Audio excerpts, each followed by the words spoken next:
So he did say he's looking for new representation. You worked for him. What do you, or for the White House, so you know him. What do you think about how she's handled the case? I think she's handled it in the mafia way. She's done his bidding. She's articulated his political narrative of victimization and unfairness in the judicial system, and made some outlandish claims, including the conflict claims, and she lost. So she's a loser. I'm not surprised that Trump is looking for appellate representation. Trump's attorney, Alina Habba, is a big loser. And it looks like he's fed up with her losing in court and is finally going to fire her. It seems that the straw that finally broke the camel's back was the verdict returned in the damages trial for E. Jean Carroll, with Trump ordered to pay $83.3 million, which Trump has stated he plans to appeal. But it seems that Alina Habba will not be the one representing him in that appeals case. He's been hinting that he wants to change attorneys with all of the trials he has ahead of him. And it seems like she should have known this was coming, given the statement she made on a podcast just last month. Winning always helps. He doesn't want anybody on his team representing him that's, going to keep failing, of course. Loyalty, it's something he talks about all the time, but loyalty in not a cryptic mafia way. I'm Vana, and welcome back to Rebel HQ. What she was really saying on that podcast was Trump likes people who are yes men, who help him spread his lies, who get him money, and generally people who kiss his ass. And if you ever have to add the disclaimer, not in a mafia way, chances are it probably is in a mafia way. Alina Habba has been radio silent since giving this utterly embarrassing performance outside of the courthouse after the verdict came down. It's about representing President Trump. It is the proudest thing I could ever do. What I am having second thoughts about is the license that I stand here with that the people in there are supposed to have. I have not spoken because I respect my ethics while I'm on trial. But let me now speak about what has happened. I have sat on trial after trial for months in this state, the state of New York. Attorney General Letitia James, and now this. Weeks. Why? Because President Trump is leading in the polls, and now we see what you get in New York. So don't get it twisted, whoever asked me that question. I am so proud to stand with President Trump.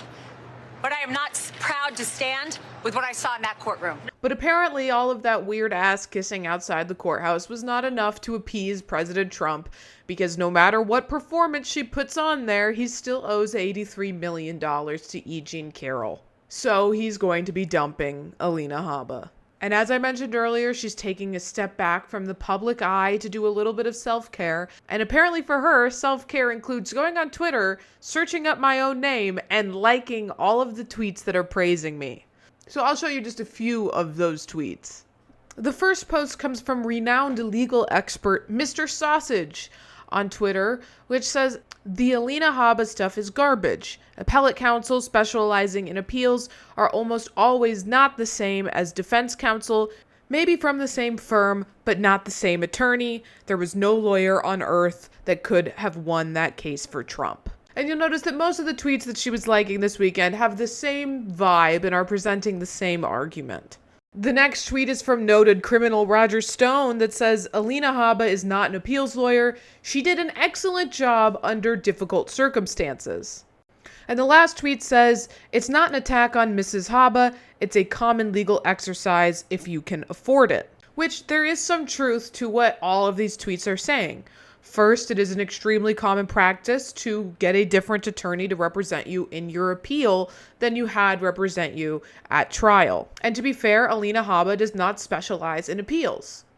But she also doesn't specialize in defamation law, nor does she specialize in corporate fraud. In fact, before becoming Trump's attorney, she had almost no experience in any of the practice areas that she has now found herself in. And that was never an issue for Donald Trump before. So it does actually suggest that he was extremely dissatisfied with the performance that she's given as his attorney, in these cases. Another thing from the tweets that she liked that I would agree with is that the E. Jean Carroll case was always going to go very poorly for Donald Trump. He repeatedly defamed her over a long period of time, and he was highly likely to reoffend, which is why there's such a large amount of punitive damages awarded in the case. However, Alina Habba's performance in the courtroom was far from stellar. In fact, I would say it was an embarrassment to attorneys everywhere. She mistakenly referred to documents that had never been introduced into evidence, a rookie mistake to make. And Judge Kaplan even ordered a recess in proceedings so that she could refresh her memory. She also got in a heated exchange with Judge Kaplan when she requested an adjournment so that Trump could attend his mother-in-law's funeral, an adjournment she already requested and which had already been denied by Judge Kaplan. But to be fair to Alina Habba, she was never qualified for the job she got in the first place, and I'm sure that she knows this. Typically, somebody with the status of the former president of the United States would have attorneys who were educated at the best law schools in this country, not some nothing law school that doesn't even make the top 100 rankings. And those attorneys would have worked at the best big law firms in the country as well, not some small firm out of New Jersey. But of course, Donald Trump, with his lies, his crimes, and his horrific right-wing politics, the crazy Trump supporters.